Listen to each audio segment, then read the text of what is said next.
যথাযোগ্য মর্যাদায় বিজেপি প্রদেশ কার্যালয়ে বৃহস্পতিবার পালিত হল নেতাজি সুভাষচন্দ্র বসুর জন্মদিবস। উপস্থিত ছিলেন প্রদেশ বিজেপির বিভিন্ন নেতৃত্ববর্গ। এদিন সারা দেশে নেতাজির জন্মদিবসকে পরাক্রম দিবস হিসেবে উদযাপন করা হয়। রাজ্যেও এর ব্যতিক্রমী নয়। এরই অঙ্গ হিসেবে এদিন কৃষ্ণনগরস্থিত প্রদেশ বিজেপি কার্যালয়ের সামনে নেতাজির প্রতিকৃতিতে পুষ্পার্ঘ্য অর্পণ করেন উপস্থিত প্রদেশ বিজেপির নেতৃত্ববর্গ। এই উপলক্ষে দলীয় পতাকা এবং জাতীয় পতাকা উত্তোলন করা হয়। প্রদেশ বিজেপি নেতৃত্ব তাপস ভট্টাচার্য এই প্রসঙ্গে জানান যে জাতীয় পতাকা উত্তোলনের মধ্য দিয়ে এই পরাক্রম দিবস ওনারা উদযাপন করেছেন। পাশাপাশি সারা রাজ্যে নেতাজির জীবন দর্শন নিয়ে আলোচনার মধ্য দিয়ে এবং বিভিন্ন সামাজিক কাজের মধ্য দিয়ে এই দিবস উদযাপন করা হয় বলেও জানান তিনি।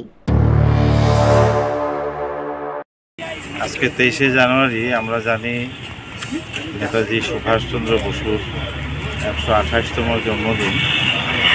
আমরা ভারত সরকার যাকে পরাক্রম দিবস হিসেবে পালন করে, এটা শুধু ভারতবর্ষ নয়, পৃথিবীর বিভিন্ন রাষ্ট্রে পরাক্রম দিবস পালন করা হয়। নেতাজি সুভাষচন্দ্র বসু ভারতবর্ষের একজন স্বাধীনতা সংগ্রামী, জাতীয়তাবাদী এবং সর্বজনশ্রদ্ধেয় নেতৃত্ব।